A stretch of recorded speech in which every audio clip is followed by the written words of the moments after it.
नवंबर 2022 में मेरे डीटी के मार्क्स थे 28 और मई 2023 में मैंने डीटी में स्कोर किए 76 marks, all India second highest marks. Sir इतना बड़ा जंप, सर इतना बड़ा डिफरेंस कैसे? तो सर सुन लीजिए, वीडियो को एंड तक देखेंगे ना तो आप खुद समझ जाएंगे। कुछ जरूरी बातें आपको बताऊंगा डीटी के प्रिपरेशन के बारे में। चार जरूरी बातें आपको बताऊंगा जो कि डीटी के रिवीजन में आपको काम आएगी। क्या है वो चार जरूरी बातें? एमसीक्यू की प्रैक्टिस कहां से करें, ओरल रिवीजन करें या रिटर्न रिवीजन करें, मॉक एग्जाम कितनी दे डीटी के लिए और कितने रिवीजन करें, और एंड में एक बोनस टिप दे जाऊंगा। तो वीडियो को देखना एंड तक, चैनल को सब्सक्राइब कर दो और वीडियो को लाइक दे दो, थम्स अप दे दो, ठीक है? तो मुझे एक मोटिवेशन मिलेगा। हेलो चैंपियंस, मैं हूं आपका दोस्त, आपका गाइड, आपका मेंटर सीए शंकर लखवानी। आज आपको बताने आया हूं डीटी की श्योर शॉट एग्जामिनेशन स्ट्रेटेजी, जिससे आपका डीटी, जो कि एक बहुत लेंथी सब्जेक्ट है, बहुत बढ़िया तरीके से प्रिपेयर हो जाएगा आज भी और उन आखिरी के 1.5 डेज में भी। ठीक है, तो बिना टाइम वेस्ट किए वीडियो को शुरू करता हूं। पहले बताऊंगा 10 जरूरी बातें जो कि आपको डीटी के प्रिपरेशन में ध्यान में रखनी है। पहली बात, पीजीबीपी चैप्टर से ना सब डरते हैं, सर पीजीबीपी चैप्टर बहुत बड़ा है तो उसकी कवरेज कैसे करनी है? पीजीबीपी चैप्टर पे आपको फोकस नहीं करना है। सर क्या बात कर रहे हो, पीजीबीपी चैप्टर पे फोकस नहीं करना है? मैक्सिमम आपको 10 मार्क्स आएंगे, वो कंपलसरी क्वेश्चन जो आपको आएगा ना, आपने पूरा 100% राइट भी किया तो आपको 10 मार्क्स से ज्यादा ऊपर एक मार्क नहीं आने वाला। ठीक है, तो उधर आप इतना सारा टाइम वेस्ट करोगे, वो पीजीबीपी की प्रिपरेशन में इतना टाइम वेस्ट जाएगा आज भी और आखिरी के 1.5 डेज में। और आज भी जो आप पीजीबीपी पे जितना टाइम वेस्ट करोगे ना, उतना आपको टाइम डिवोट करना है दूसरे चैप्टर्स पे। क्यों सर? क्योंकि पीजीबीपी आपको मैक्सिमम 10 मार्क देके जाएगा, लेकिन बाकी चैप्टर्स आपको एक अच्छा कवरेज देकर जाएंगे। तो पहला पॉइंट ये है कि पीजीबीपी के चक्कर में आपको अपने बाकी चैप्टर्स को पानी में नहीं डालना है, पीजीबीपी पे आप थोड़ा कम फोकस कीजिए। दूसरा पॉइंट, सर किस पे फोकस करना है? आपको स्मॉल चैप्टर्स पे फोकस करना है। जो स्मॉल चैप्टर्स होंगे ना, मैं आपको बोलूं, अगर पीजीबीपी आपको 10 मार्क्स देकर जा रहा है ना ज्यादा मेहनत में, तो वो स्मॉल चैप्टर्स आपको 20 मार्क देकर जाएंगे कम मेहनत में। सर स्मॉल चैप्टर्स यानी कि डीटी में जो डायरेक्ट टैक्स का, इनकम टैक्स का जो पोर्शन है, इंटरनेशनल टैक्स के पोर्शन की बात नहीं कर रहा हूं, इनकम टैक्स का पोर्शन उसमें एंड में थोड़े थोड़े थ्योरी चैप्टर्स है, पेनल्टीज वगैरह, और इंटरनेशनल टैक्सेशन के पोर्शन में भी एंड में जो थोड़े चैप्टर्स हैं, टैक्स ट्रीटी वगैरह, जो चैप्टर्स है ना आपके ओईसीडी के रूल्स, ये सारे आप करोगे ना सर, तो इसका आपको बहुत बेनिफिट मिलेगा, एमसीक्यू वगैरह में बहुत काम आएगा। लेकिन अगर आप पीजीबीपी कर रहे हो ना, तो पीजीबीपी आप 100% नहीं भी करो और खाली ऊपर ऊपर से एडजस्टमेंट्स देख लो, तो भी आपको 4-5 नंबर तो आ ही जाने वाले हैं। तो मेरा ऐसा मानना है कि आपको ज्यादा फोकस करना चाहिए स्मॉल चैप्टर्स में एज कंपेयर टू पीजीबीपी। तो ये पॉइंट नंबर 2 का खास ध्यान रखना कि फोकस आपने करना है स्मॉल चैप्टर्स पे। पॉइंट नंबर 3, सर मॉड्यूल में से पढ़े या कोई ऑथर की रेफरेंस बुक में से, आपको डीटी के लिए मॉड्यूल नहीं यूज करनी है। डीटी की मॉड्यूल जरा भी अच्छी नहीं है, वो 1.5 दिन के लिए फ्रेंडली नहीं है। आपका 1.5 दिन में बहुत दिक्कत आएगी, क्योंकि जिस लैंग्वेज में मॉड्यूल में दिया हुआ है तो आपको 1.5 दिन में रोना आ जाएगा। तो आप मॉड्यूल में से मत करिए, आप यूज कीजिएगा, बहुत सारे ऑथर्स हैं तो उनकी ऑथर की रेफरेंस बुक आप यूज कीजिए, जिनमें एकदम समराइज्ड मैनर में सारे के सारे प्रोविजंस कवर्ड हो। तो आपको क्वेश्चन भी अगर सॉल्व करना है या कॉन्सेप्ट्स भी देखना है, तो आपको कोई ऑथर की रेफरेंस बुक यूज करनी है, ये मैं आपको रिकमेंड करूंगा रादर देन यूजिंग मॉड्यूल। तो मॉड्यूल को यूज मत करना, डीटी की मॉड्यूल जरा भी अच्छी नहीं है। Point number 4, sir self study करें या किसी की क्लासेस लें? तो सर देखो, अभी तो एंड का 1 महीना बचा है, अगर आपको अभी कॉन्फिडेंस नहीं आ रहा है ना, तो आप क्लासेस किसी की लेना है तो ले सकते हो, लेकिन YouTube पे बहुत ही ज्यादा बढ़िया तरीके से आजकल इतने बढ़िया वाले वीडियोस आ गए कि आप खुद से अगर पढ़ने बैठोगे ना तो भी हो जाएगा, क्योंकि मैंने पूरी की पूरी सेल्फ स्टडी करी थी। डीटी मैंने क्या किया था सर, सेल्फ स्टडी किया था। तो यूट्यूब पे आप हर एक चैप्टर के आपको इतने बढ़िया वाले आजकल वीडियोस मिल गए कि आपका सेल्फ स्टडी भी हो जाएगा, और आखिरी के 1 महीने में आप अगर क्लासेस नहीं भी लोगे, सेल्फ स्टडी करोगे तो भी आपका बात बन जाएगा। ठीक है, तो पॉइंट नंबर 4 था ये क्लासेस को लेकर। पॉइंट नंबर 5, इंटरनेशनल टैक्सेशन पे प्लीज थोड़ा फोकस डाल दीजिएगा। क्यों सर? इजी है, छोटा है, स्कोरिंग है, इजी है, छोटा है, स्कोरिंग है। तो इंटरनेशनल टैक्स पे अगर आप फोकस डालोगे ना सर, तो आपका बहुत सारा टेंशन जो है वो कम हो जाएगा, क्योंकि उसमें जो मार्क्स है ना बहुत आपको इजीली आ जाएंगे और मेहनत भी कम है as compare to income tax. ये था point number 5। Point number 6, section number आपको याद करने की जरूरत नहीं है। टीडीएस के अगर हो सके तो एक बार देख लेना, लेकिन नहीं याद करोगे तो भी चलेगा। और एग्जैक्ट लैंग्वेज ऑफ प्रोविजन भी आपको याद करने की कोई जरूरत नहीं है, तो उसके बारे में भी डरने की चिंता, मतलब उसके बारे में भी आप चिंता मत करो। ठीक है, डरने की कोई जरूरत नहीं है। पॉइंट नंबर 7, प्रोविजंस पढ़ने से कुछ नहीं होगा, प्रैक्टिकल क्वेश्चंस आपको सॉल्व करने पड़ेंगे। मैं जब प्रोविजन पढ़ने बैठता था ना, तो मेरे को लगता था कि हाँ सर ये तो मेरे को आ गया है बढ़िया तरीके से, लेकिन नहीं सर, प्रैक्टिकल क्वेश्चंस जब आप सॉल्व करोगे तभी आपको कॉन्फिडेंस बनेगा। तो हर एक चैप्टर के प्रैक्टिकल क्वेश्चन बैंक में से सॉल्व करना मत भूलना। ये था मेरा point number 7। Point number 8, MAT और एएमटी बहुत इंपॉर्टेंट है नवंबर 23 के लिए, क्योंकि मई 23 में वो नहीं आया था और बहुत ज्यादा इंपॉर्टेंट चैप्टर है, बहुत ज्यादा टेक्निकल चैप्टर है। इतना इंपॉर्टेंट होने के बावजूद वो मई 23 में नहीं आया था, यानी नवंबर 23 वालों सुन लो कान खुल के, पक्का आने वाला है आपका मैट और एएमटी। एमसीक्यू में आएगा, नहीं तो फिर डिस्क्रिप्टिव में आएगा, लेकिन आएगा जरूर। पॉइंट नंबर 9, डीटी में 80% सिलेबस करोगे ना तो भी चलेगा, लेकिन जितना कर रहे हो अच्छे से करना। होता क्या है ना, आप कर लेते हो सब एक बार, पीजीबीपी आपने कर लिया, टीडीएस आपने कर लिया, आपको लगता है मेरे को सब अच्छी तरीके से आ गया, लेकिन नहीं आता सर। तो मैं बोल रहा हूं जितना कर रहे हो उसको अच्छे से करना। आपको क्या देखना है, क्वालिटी पे फोकस करना है रादर देन क्वांटिटी। 100% सिलेबस नहीं भी करोगे चलेगा, लेकिन 80% सिलेबस आपको बहुत बढ़िया तरीके से करना है डीटी में, अगर आपको डीटी का पेपर अच्छे से अटेम्प्ट करना है तो। और पॉइंट नंबर 10, सैलरी और हाउस प्रॉपर्टी आपको देखने की जरूरत नहीं है, वो एकदम ही इररिलेवेंट है फाइनल के लिए। ठीक है, तो ये थे मेरे 10 जरूरी बातें। अब मैं आ जाता हूँ रिवीजन में किन बातों का ध्यान रखना है जब आप डीटी का प्रिपरेशन करने बैठो तो। पॉइंट नंबर 1, एमसीक्यू की प्रैक्टिस कहां से करनी है, लोग मेरे को पूछते हैं। एमसीक्यू की प्रैक्टिस मैंने पर्सनली नहीं करी थी, तो भी मेरे मार्क्स आए थे बढ़िया वाले। मैंने आईसीआई के एमसीक्यू बुकलेट तक नहीं खोल के देखा था, क्योंकि मेरा क्या मानना है ना, जितनी देर में आप आईसीआई के एमसीक्यू बुकलेट करोगे ना सर, उतनी देर में आप वापस से कोई चैप्टर रिवाइज कर लोगे। तो मैं चाहता हूं कि आप अपने कॉन्सेप्ट्स को ज्यादा अच्छी तरीके से स्ट्रॉन्ग करो। अगर आपके पास टाइम है तो एमसीक्यू बुकलेट आप कर सकते हो, लेकिन अगर आपके पास टाइम नहीं है तो एमसीक्यू बुकलेट मत करो। कॉन्सेप्ट्स को बार बार अच्छी तरीके से रिवाइज करो। आप दूसरे सब्जेक्ट्स करो, आप ये चैप्टर्स को वापस से करो, लेकिन एमसीक्यू बुकलेट करने से कोई आपको फायदा इतना ज्यादा नहीं मिलेगा। अगर आपके पास टाइम नहीं है तो एमसीक्यू बुकलेट आप स्किप कर सकते हो, कंपलसरी नहीं है करना। पॉइंट नंबर 2, ओरल रिवीजन करें या रिटन रिवीजन करें, तो सर डीटी में आपको मिक्सचर करना पड़ेगा दोनों का।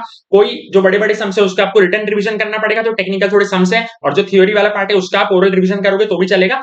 रिटन रिवीजन करते वक्त भी आपको सारे सम्स नहीं करने, जो बड़े बड़े प्रैक्टिकल क्वेश्चंस हो गए टीडीएस वगैरह के, आपने देख लिया, एनआर टैक्सेशन वगैरह के थोड़े बहुत कर लेना। बाकी आप ओरल रिटन आपको इसमें क्या करना है, मिक्सचर करना है। मैक्सिमम आप ओरल रिवीजन करना और रिटन रिवीजन भी थोड़ा बहुत आपको करते रहना है। पॉइंट नंबर 3, मॉक देनी चाहिए या नहीं देनी चाहिए। सर मॉक जो है ना, अगर आपके पास टाइम नहीं है तो नहीं दोगे तो भी चल जाएगा। मॉक एग्जाम का आपको ऐसा टेंशन लेने की जरूरत नहीं है कि मॉक एग्जाम मेरे को देनी पड़ेगी। टाइम नहीं है, नहीं दोगे तो भी चल जाएगा, लेकिन अगर टाइम है तो पक्का आपको मॉक एग्जाम इसकी देनी चाहिए। मॉक के बिना भी हो जाएगा, मैंने भी मॉक नहीं दी थी डीटी के लिए। पॉइंट नंबर 4, कितने रिवीजन करें, मिनिमम 2 रिवीजन आपको करने हैं डीटी के लिए। डीटी के लिए आपको टारगेट करना है कि मिनिमम 2 रिवीजन तो मेरे को करने ही है, क्योंकि 2 रिवीजन आप करोगे ना तभी आपको चीजें बैठेगी दिमाग में। जैसे कि फॉर एग्जांपल टीडीएस वाले रेट, पीजीबीपी वाली चीजें, या कैपिटल गेन वाली चीजें, एनआर टैक्सेशन वाली चीजें एक बार में नहीं बैठेगी, तो मिनिमम 2 रिवीजन का आपको टारगेट करना है। उससे ज्यादा हो रहे हैं तो वाह, बहुत बढ़िया। बोनस टिप आपको देने आ गया हूं सर एंड में, सुन लीजिए एक बढ़िया वाली बोनस टिप।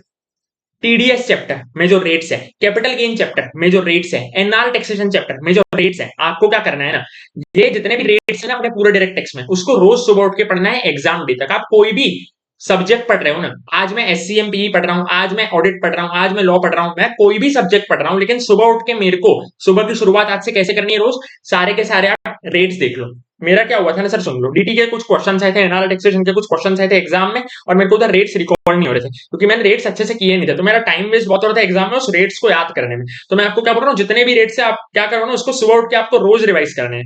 भले फिर आप कोई भी चैप्टर पढ़ रहे हो, आप कोई भी सब्जेक्ट पढ़ रहे हो तो भी रिवाइज करने। मैं तो बताऊं फ्रेंड से फोन पे बात करके क्या करो, रेट्स रिवाइज करो। एक रेट तू बोल, एक रेट मैं बोलता हूँ, एक रेट तू बोल, एक रेट मैं बोलता हूँ, ऐसा आपको करना है डीटी वाले सब्जेक्ट के लिए। ठीक है, तो ये थी डीटी के प्रिपरेशन के लिए कुछ जरूरी बातें। वीडियो को प्लीज लाइक कर दीजिए, चैनल को सब्सक्राइब कर दीजिए, दोस्तों के साथ शेयर कर दीजिए, और अपना प्यार मुझे दीजिए। तो कैसे दोगे सर, कमेंट सेक्शन में कमेंट करके लिखिए कि yes I will definitely score an examination in the paper of direct taxation. ठीक है, अब मैं रिपीट कर देता हूं, इंग्लिश में समरी है, सुन लो हिंदी वालों भी, और इंग्लिश वालों को तो मैं सुना ही रहा हूं। ठीक है, ताकि जो नॉन हिंदी स्पीकिंग स्टूडेंट्स है उनको भी मदद मिल जाए, और हिंदी वाले आप भी सुन लो, आपका भी एक बार रिवाइज हो जाएगा, रिकॉर्ड हो जाएगा। सुन लो sir, so this video has been divided into 3 parts. First, I will talk about 10 preparation tips that you have to keep in mind while preparing DT. Then I will talk about 4 things that you have to keep in mind while revising DT. Right? Whether you should practice for MCQs or not, whether to do oral or written revision, how many mocks to be given, and how many revisions are to be done. And at the end, I will give you a bonus tip. So see, first I will talk about the 10 preparation tips. Point number 1, you don't have to focus on PGBP. Why sir? Because rather than focusing on PGBP, you should devote that time for some small chapters, because in PGBP compulsory question, you will get a maximum of 10 marks even after solving the entire question correctly. Okay, point number 2, you have to focus on small chapters. The small chapters, the theory chapters which are given at the end of the income tax portion, and the theory chapters which are given at the end of international taxation portion, because that will fetch you a 20 marks, minimum of 20 marks. will be like minimum of 20 marks you will get by studying those chapters rather than focusing on PGBP. You should focus on these small chapters. Point number 3, you don't have to refer module for the purpose of direct taxation. You have to refer any author's book for concepts as well as for sums. Point number 4, if you don't have time right now, you can do self study of the of this paper. There are many free YouTube videos available in which all the concepts have been explained in a very beautiful manner. So if you are if you don't have time to study the subject now, you can do self study, okay, from YouTube. Point number 5, international taxation portion is to be completed by you. It is very easy, it is very short, and it is very scoring, so you don't have to skip that international taxation part. You have to focus more on international taxation. Point number 6, no need to remember section number or exact language of provision. Point number 7, doing just provisions is not enough. You have to solve practical questions. You have to solve the question bank of all the chapters. Point number 8, MAT and AMT is very important for November 2023 attempt, since it was not asked in May 2023. Point number 9, you have to finish at least 80% syllabus of DT. I am saying no need to prepare 100% syllabus. You should focus on quality rather than quantity. So whatever portion you are completing, you have to complete it in a very good manner. Okay, so 80% syllabus is also okay, but you have to finish it completely, thoroughly. Okay, point number 10, salary and house property are to be skipped. Now, 4 important points that you have to keep in mind while revising the subject. Point number 1, how to practice MCQs. It's okay if you are not practicing MCQs. I had not referred even ICAI MCQ booklet. So if you are falling short of time, what you can do, you can focus on revising again the chapters rather than solving the ICAI MCQ booklet, or in short interrupts. You don't have to do any MCQ practice, that will do. Point number 2, whether to do oral revision or written revision, you have to do a mixture of oral plus written revision. For theory concepts, you have to do oral revision, and for big sums, big practical sums, you have to do written revision, but you have to do maximum of oral revision and some written revision. Okay, point number 3, how many mocks to be given. It's fine if you are not giving mocks. If your preparation, if your revision is if your preparation and revision is up to the mark, you should definitely go for the mocks. But if your preparation is not up to the mark, it's fine if you are not appearing for mocks. Even I had not appeared for mock for the paper of direct taxation. Point number 4, how many revisions should be completed for this subject. You have to complete a minimum of 2 revisions for direct taxation. And at the end, let me give you a bonus tip. See, whatever are the rates TDS rates, capital gains rate, NR taxation rates, you have to revise it every morning. You have to revise it every day in the morning, irrespective of the subject you are studying. What you have to do, till the date of your exams, you have to revise the direct tax rates every day in the morning. Because I faced this issue during my exams, I was not able to recall the things very easily. Okay, so these were some important points, and I can tell you that these are the tried and tested points that you have to keep in mind, because I have scored 76 marks through self study, and that was all India second highest marks. Okay, so that was the video for the purpose of direct taxation. Please like the video, subscribe the channel, share with your friends, and comment that I will definitely score an exemption in the paper of DT. And let's meet in the next video. Till then, keep learning.